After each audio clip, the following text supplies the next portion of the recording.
In this video, I'm going to show you how you can deform an image in Krita. So I have an image here. I will make an example. So first you click on the transform tool and let's decrease the size a little bit here. So now after you select the transform tool, you're gonna scroll down here and you will see this wrap tool.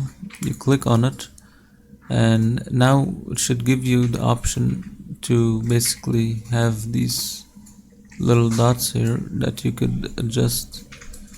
Now you could adjust this side and this side.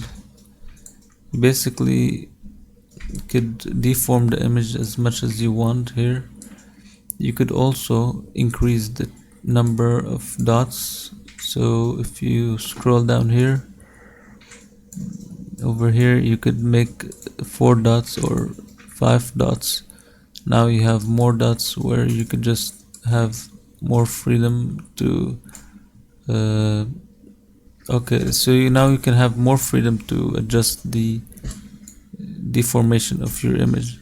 So as you can see here, I could just, for example, make his face bigger and I could adjust this as much as I want. So if you found this video helpful, please don't forget to like and subscribe.